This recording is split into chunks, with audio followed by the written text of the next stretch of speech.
All right, welcome into the rundown this afternoon here on the Carolina Jackpot channel. I'm Rob Sanders. Thanks for joining us. We have got, as always, a jam-packed show for you.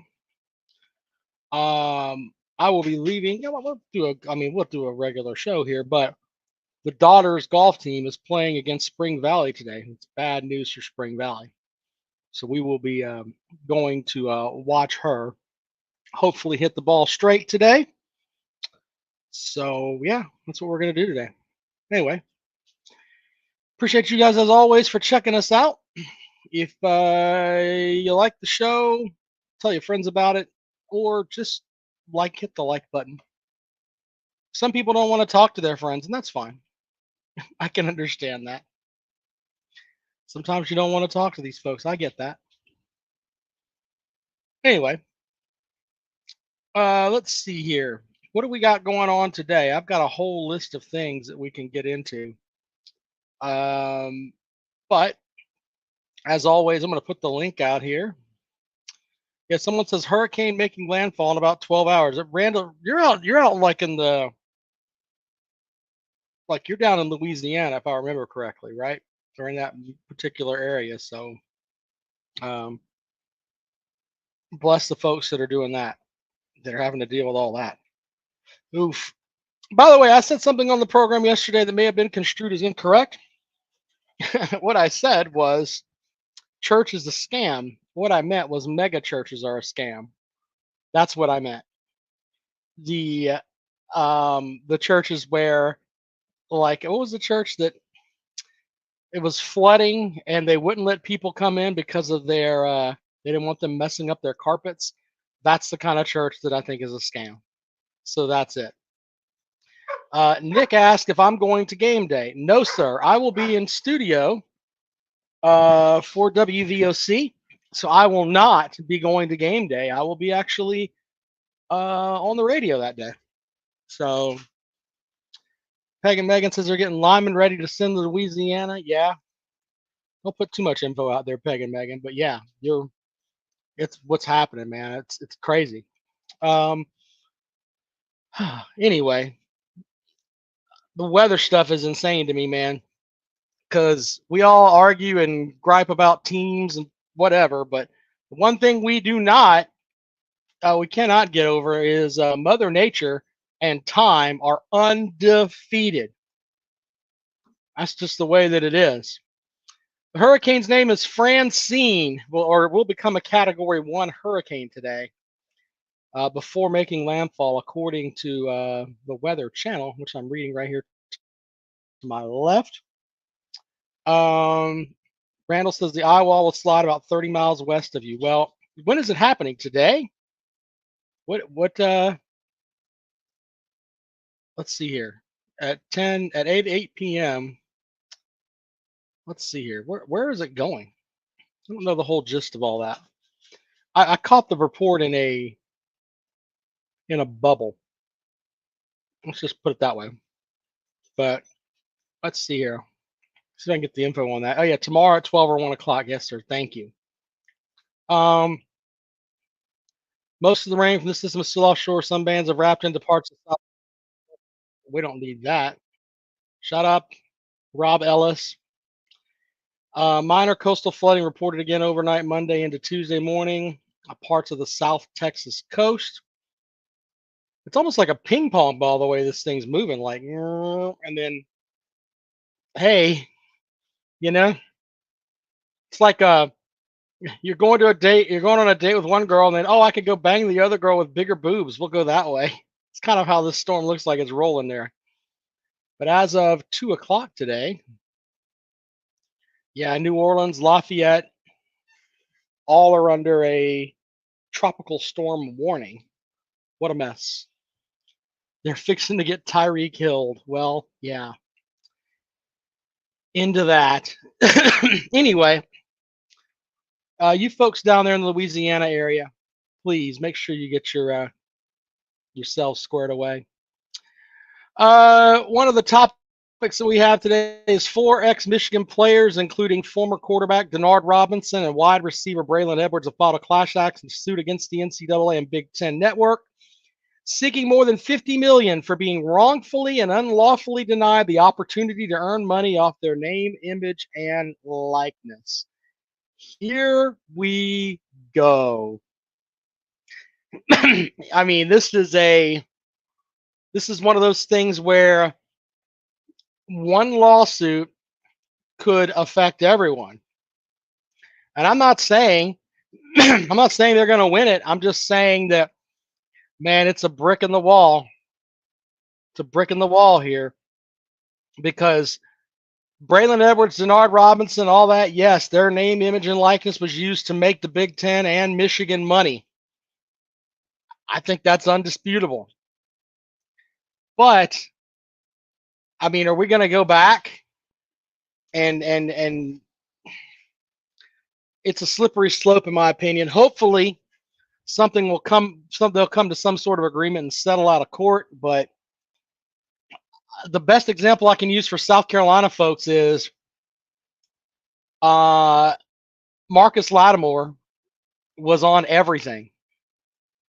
Jadeveon Clowney was on everything. Connor Shaw was on everything. And by everything, I mean the Gamecocks promoting football. So there is that. And the reason that this is interesting is because any Division I athlete who played a sport from 2016 to present day is eligible for pass damage. The 2016 cutoff is due to the statute of limitations on the initial House versus NCAA lawsuit, which was filed in 2010. Jim Acho, the plaintiff's attorney, says the NCAA knew for decades that preventing players from monetizing the one thing of value they have, their name, was wrong and unlawful. Today, they recognize that players should have that right. But what about all the past players who were unlawfully denied that right? The money made off those players' backs was in the hundreds of millions. These players never saw a dime. We're here to right that wrong. Peg and Megan with another good point. Does George Rogers get a check? Does Herschel Walker get a check? I'm not mocking. I'm just saying, when I think of certain universities, I think of certain football players because of the way they were marketed to me through whoever. Joey Harrington for Oregon. Who was the I mean, we can go back to Tim Tebow at Florida. I mean, I think of players that were marketed by the university and they're in my psyche now, and they're there. They're not getting any money off that, and I think of X school because of it. I'm trying to think of like players that I remember from each school that automatically comes to my head. If we do SEC schools with Tennessee, I think Peyton Manning. I also think T. Martin too, because he was good enough to win a title, but Peyton Manning wasn't. There's that.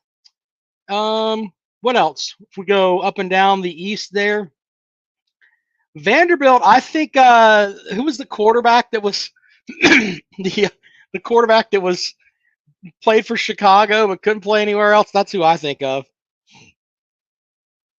Yeah, Tommy Frazier for Nebraska. Very good there. But up and down the list, I mean, it's a valid point they're making. I don't know. I mean, you can't pay back till the dawn of time. Everybody's going to want to check. But we'll see. All right, here, let's put this information over here for you if you want to join the program. There is the link. I don't know how that's going to work for them, but we'll see. Former Michigan defensive end Mike Martin and linebacker Sean Crable joined Robinson and Edwards in the suit against the Big Ten and NCAA.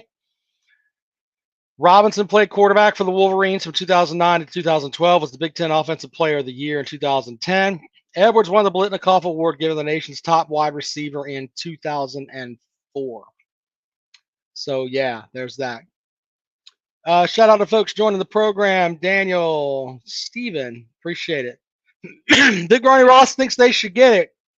And that's my thing to you. Should they get paid or not? There's your question for the day.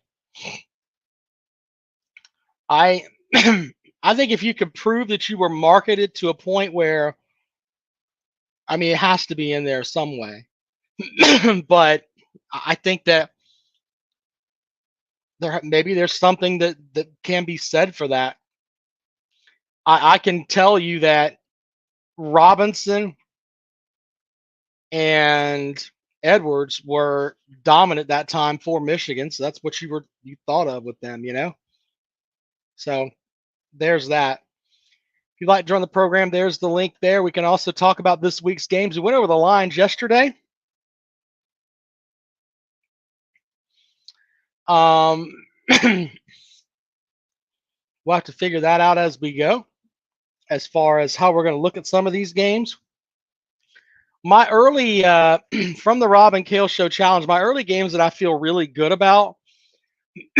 not that my picks have been shitty. Not as bad as Josh Pate's picks though. Jackpot put a video up on that. What is it he calls his lock picks or whatever? Those have been terrible. Terrible. But anyway. Anyway, the games that I feel good about, I like Boston College to cover against Mizzou simply because they run the ball. I think this will obviously be the toughest challenge that Mizzou has placed already this season. And I think Mizzou's going to win, but I think Boston College is going to run the ball, and they'll keep running the ball, eat up clock, and cover the 16.5. The other one is, there was one other one that I looked at, and I think Georgia's going to ramrod Kentucky. 23 is way too low in my opinion. And then I like Colorado State plus 8.5. I think Colorado State is going to win that game outright. A lot of it, maybe somebody needs to shake my hand a little bit here and tell me, just because you despise Deion Sanders and the way that the Colorado fan base has been running their mouths, maybe you shouldn't feel that way about them. But there is a football theory to this. They don't run the ball. They don't run the ball. Like ever. I got the stat here. Let me see if I can find it in my notes. But they don't run the ball. Jackpot disagrees with me. He says Kentucky's covered the last 4 matchups in Lexington. They bounce back in a major way and scare Georgia to death. I think if you play South Carolina with as piss poor as their offense is, and South Carolina beats you by 25, I don't think the number 1 team in the country is going to have any issues. I know that pisses Gamecock fans off, but Kentucky had their opportunity to look like a relevant program, and they got face pumped by a team that hasn't done anything offensively last weekend. So there's the way that it is. Big Barney Ross has Missouri covering and winning. Okay. 43-10. Anyway, let's look at this. I got the box scores for, what was it? No, it was the stats. So against North Dakota State, which is not about, the absolute best team ever, but Colorado got 59 total yards rushing against an FCS opponent. Against Nebraska, where they got blown out last week, they got, where is it? Okay. So against Nebraska, it was even worse. They got 16 yards. 16. Now look at these simpleton Gamecock fans over here. I know it's all about how bad Kentucky is. Of course it is, Todd. That's the only way we could be the team, is if they're terrible. No. You having a great fucking defense. Here's the thing. You've been shit for fucking 100 years. And just because someone thinks your offense is terrible, you think that I don't think that they're a good team. I think you're a good team on the defensive side of the ball. Offensively, you're fucking terrible. You can be a good team and still have a shitty offense. Go moisturize your pussies. Jesus Christ. What a bunch of pussies Gamecock fans are. Holy shit. You're not coming along. Your offense is not coming along. Stop it. My defense will be put to the test this weekend against LSU. Steven, you could argue that. What was the stat that was interesting is LSU hasn't given up a sack yet. Fair enough. Fair enough. But I don't know. We haven't really seen enough from LSU to think that they have this great offense. I do think they have the edge at quarterback with Nussmeier. I think he's a pretty good quarterback. They don't have the receivers they had last year. They don't have the running game that they had last year. But the areas where they do excel is obviously at quarterback, and they've got a much better coach. That's undebatable. So I think their offensive line is better. Nick with a good point. They first real road start. And Jackpot says, to be fair, their first two opponents were an FCS school in-state and Lincoln Riley's Beach Bums. So you think South Carolina's schedule was tougher than LSU's? Is that where you're going? Because what's the I guess we piss on the top 25 rankings. You play a top 25 team, but oh God, Jackpot. You play a top 25 team and beat them, and that's not as good as beating a team that's picked to finish 6th in the Sun Belt and Kentucky. Got it. Sancho says, I hope South Carolina wins just to see the corn dogs melt. Yes, LSU fans, I mentioned about Gamecock fans being sensitive. LSU fans are over the top sensitive. You want to have some fun? Go on Twitter and post the following. The only reason that LSU won their last national title is because they had to go to Ohio State to get a quarterback. They had to get someone that couldn't make the field at Ohio State to be their quarterback. There's that. They get mad.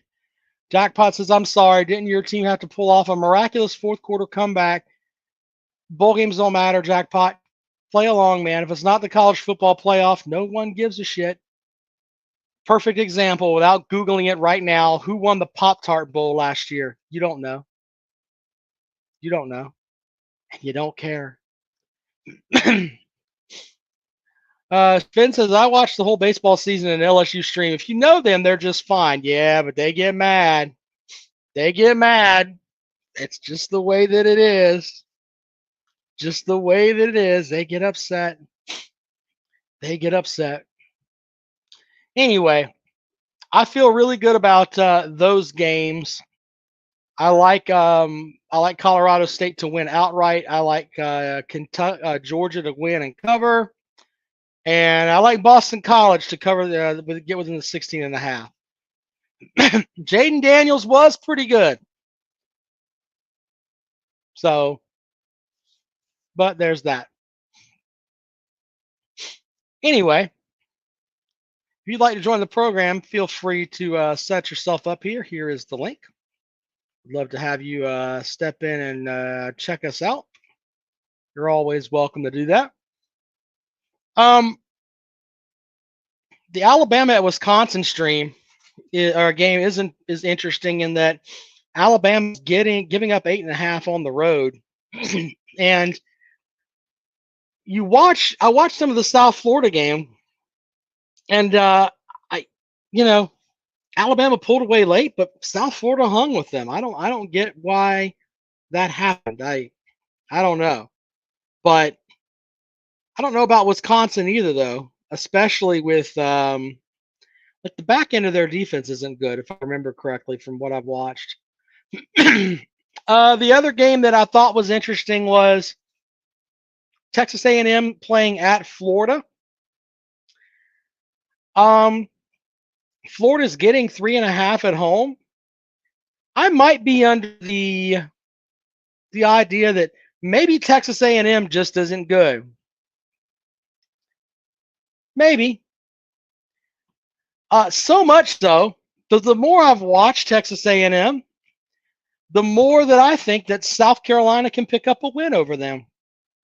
I think their quarterback is he's not as good as I thought he was going to be. And South Carolina could go and beat them. I believe that the more and more I think about it. So there's that. Pagan Megan says Bama's winning by more than 3 touchdowns. You're probably right. Randall says, I didn't watch the South Carolina game. I'll listen to Jackpot stream. Bless your heart, sir. The streams are better than the fucking ball games. That's for sure. Can South Carolina throw the ball? No, sir. No, they cannot. No, they cannot.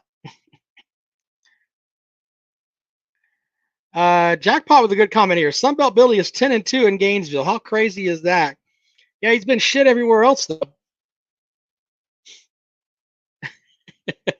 Yeah, we can throw it. We'll pin that comment. We can throw it. It just doesn't always get to a receiver. So, yeah. To put this into perspective for you, when I looked this up earlier today. Let's see if I can. See if I can put some perspective on this for you.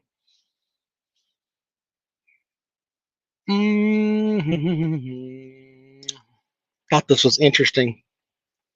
Let me bring this up. Oh, there we go. Stats. There we go. The stats.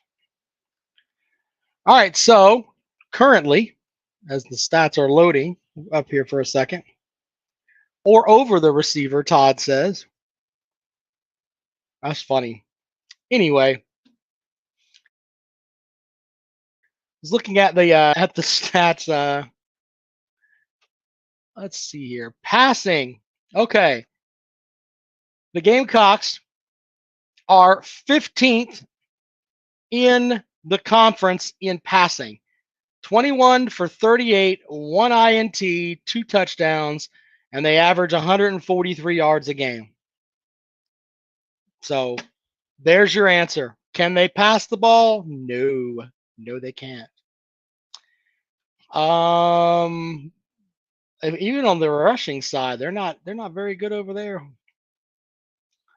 On the rushing side, South Carolina is 14th in the conference, averaging 126 yards a game. So there's that. They don't do very well on the offensive side of the ball, period. On the defensive side of the ball, South Carolina, let's see here. Rushing. On rushing defense, they're 13th. For passing defense, they are 5th. So there you go. I'm just giving you what they currently have done. Because Jackpot's statement does make sense to about week 5. That's fair. But as of right now, that's where they are. Could they be better? I don't know. I did find it funny. Uncle Lou tweeted out something earlier today where he had the screenshot of Cade Klubnik's numbers next to a screenshot of the Tennessee quarterback Nico's numbers and they were pretty much the same. And it's like Nico for Heisman. What a mess. Randall wants to put a wager on the USC game. Okay. I thought they already played USC.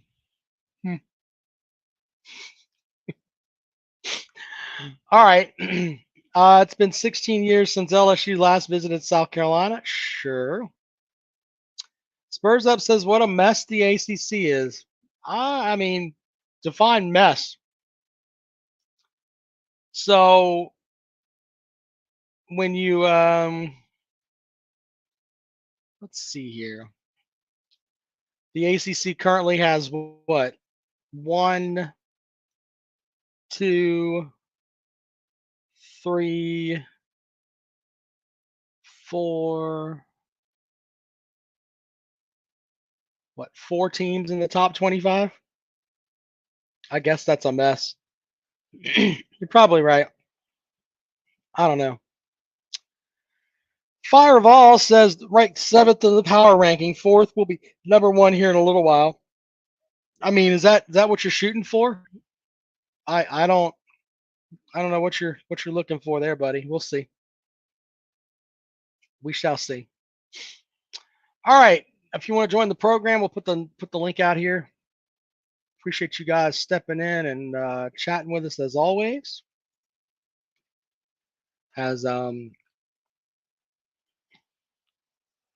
Oh, I got to share something with you guys really quick here. I told you my kid plays golf, right? So she's on her high school golf team, and there's this one team that they play against, and every year since she's been a freshman, she's a junior now, but this team has had issues, right? They want to bitch and complain and whatever. Well, the South Carolina High School League rules say, and these are the rules, that if you are you're allowed to rent a cart and follow your kid around and watch them play, but you can't coach them. You can't say shit to them. The only thing you can do is good ball, child, whatever. That's about it.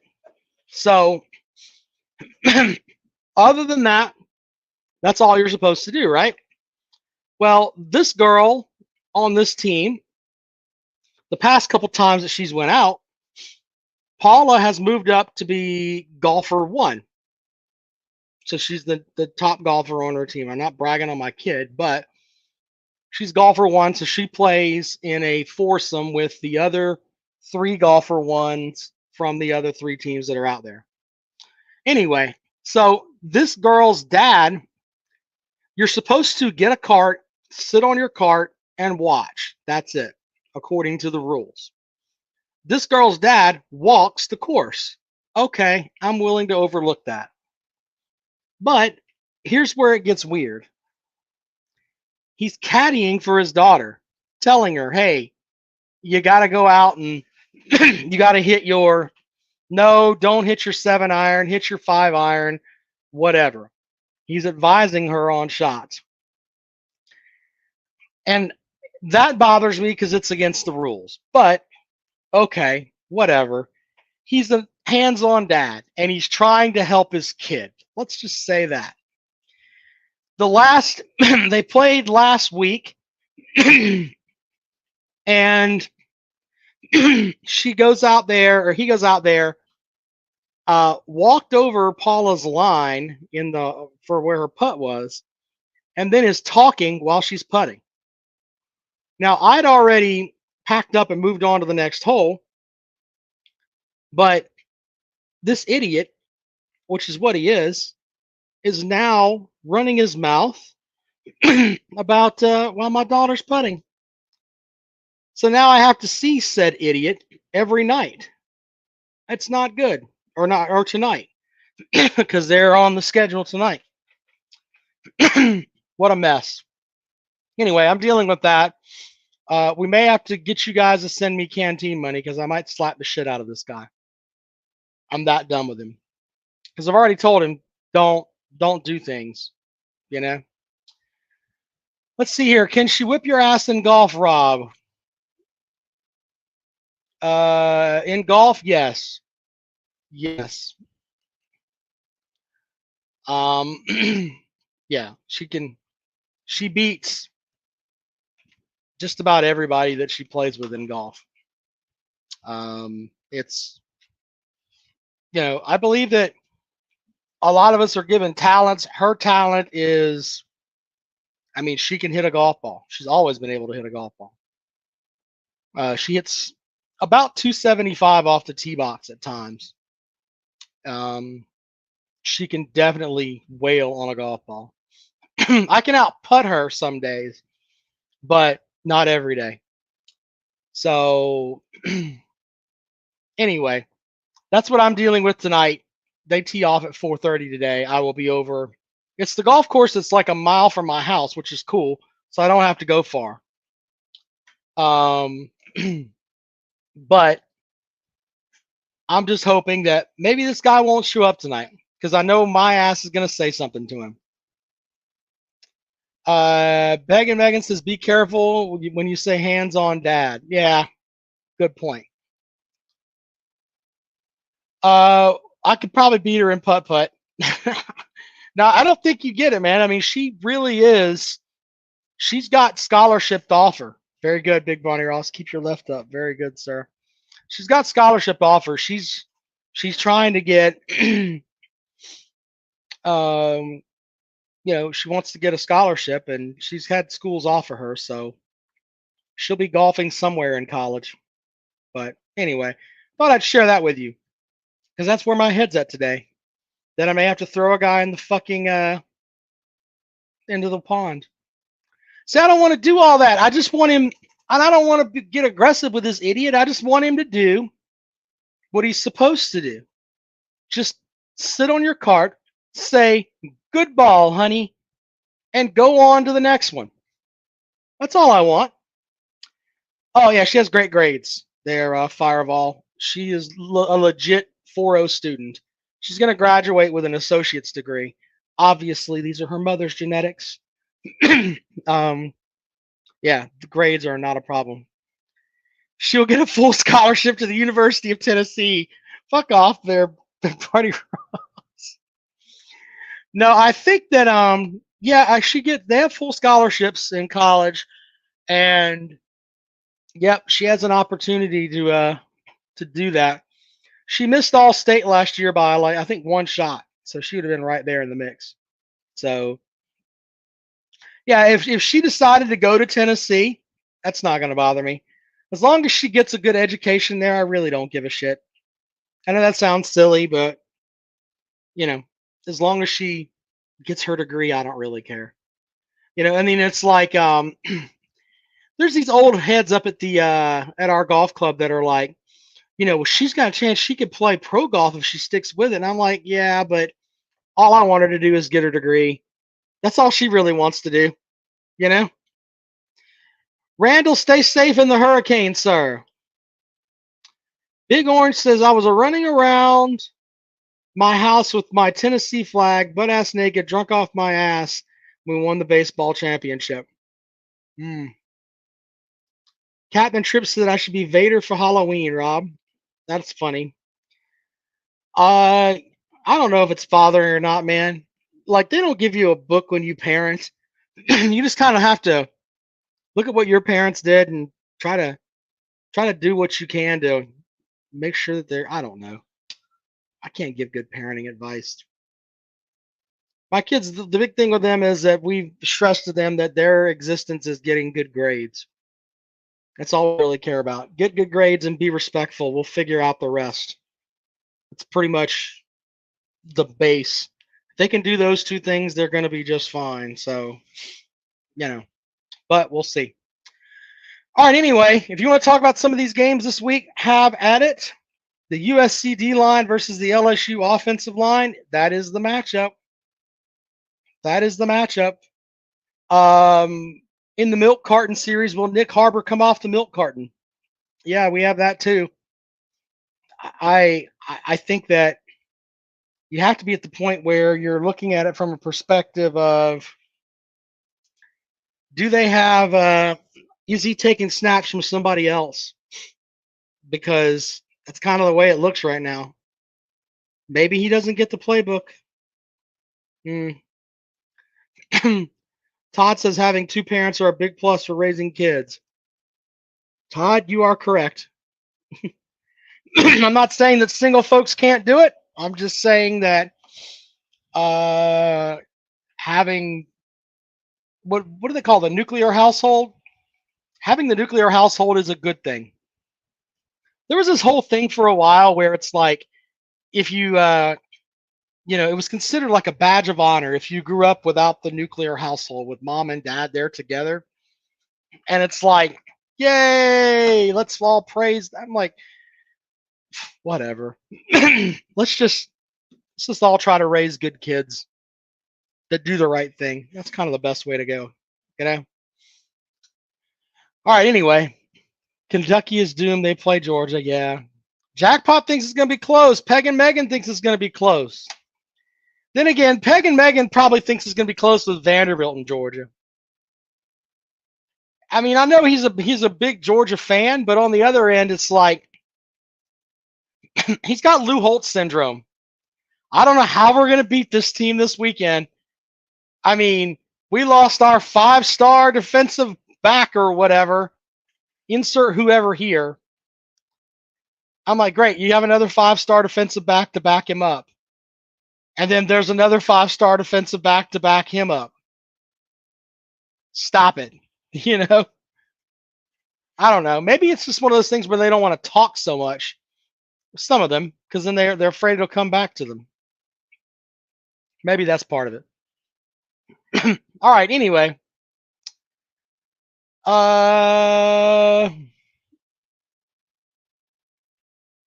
Big Marty Ross says if Kentucky keeps it close with Georgia, I'm going to be a conspiracy theorist.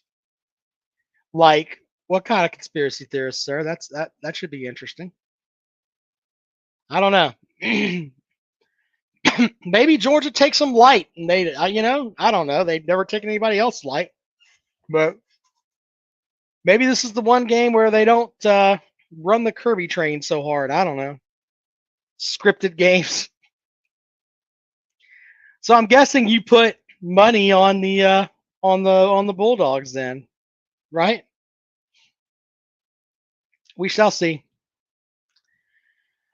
All right. Was there one other headline I wanted to get into today that I thought was interesting, other than the players from the past trying to get their NIL money?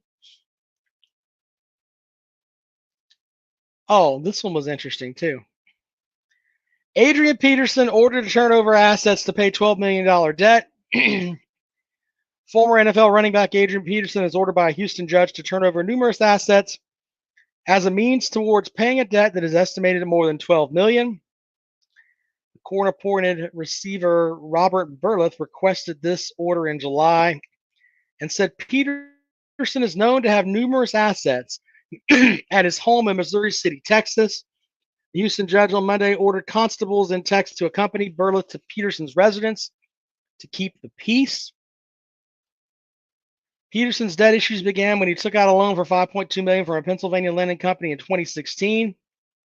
The sum has grown because of interest and fees, leading to an $8.3 million judgment against him in 2021. No offsets have been made against this judgment to date, the receiver stated in the July court filing. Peterson hasn't played since 2021. Ranks 5th all time with 14,000 yards rushing. This guy needs to go sign some damn autographs. So basically they're saying, look, all of your shit, since you took out a loan, you have to give that up. Yeah. Fireball says, Rob, did you see the Tyreek Hill video? I did. I don't know how I feel about that stuff, man.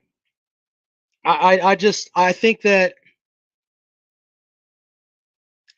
stuff like that should be handled behind the scenes. Maybe the officers need to apologize. I know his agent came out and said, hey, the officers need to be fired. I think we're at a point in our society though where who wants to be a cop? Think about that for a second.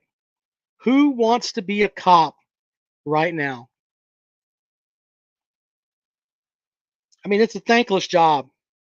because you're dealing with idiots all the time. And if you have one bad day, I mean, it can completely screw up your entire life. And I'm saying this in that I just think that, I don't know, man. It's hard for me to sit here and look at cops as being awful because I've always met good cops. But I mean, I know there are bad cops out there. The whole thing with him yelling about what if I weren't Tyreek Hill? No one gives a shit who you are. You know, they weren't that far from the facility though. You would think that cops would be like, hey, a guy in a Ferrari that's near the Dolphins facility might be a Dolphins football player. Not saying that he should be, if he's doing something wrong, he should be charged, but I don't know if that's the way to to to handle it. So Captain Tripp says it's dangerous. Yes. Yeah, it is. Absolutely is. I think I've mentioned this to you guys before. My wife's job is she's a special education teacher. And I see these kids that are in her class that are, and I don't even know the term to use. We'll just use it, big motherfuckers. Like stand up and like I'm not a tall dude. I'm 5'9" according to the United States military. And you got these middle schoolers that are much taller than I am and are big as hell. And they have mental deficiencies because that's the kind of class she teaches. Whether it's a long list of things. They're learning disabled. She's got autistic kids, kids with Down syndrome, the whole 9 yards. But some of these kids, I've seen one or two of them stand up and just literally be like, one kid literally said, I don't want to fucking do this anymore. It was like one of the first days of school there. I was helping her get her room together or whatever, doing husband shit. And this kid looked like he was threatening. And I tell you that story because if you have that kind of folks that are out there sending out that same message to police, how is that going to work? It's a shit show. Your wife's a saint, deals with kids all day, then come home and deals with me. Yes, Fireball. Well, yeah, you're right about that. We have an autistic son too, so there's that. My poor wife. I feel bad for her. Ballard Sports Media. Hi, buddy. Good to see you, sir. All right. Well, we've had a good show today. We talked about stuff that I didn't want to talk about today, but that's fine. Adrian Peterson. Here's what you learned. Adrian Peterson did not pay his money. There's a tropical storm named Francine. It's going to be Hurricane Francine here shortly. There's that. And what else do we have today? Oh, we talked about Colorado has 78 total rushing yards on the season. 78 total rushing yards through 2 games. You want to know why they suck? They don't run the football. There's that. All right. Jackpot and I'll be back at it tomorrow night. I will do a rundown tomorrow, 3 o'clock. Thank you guys for checking out the show, and we shall see you later on.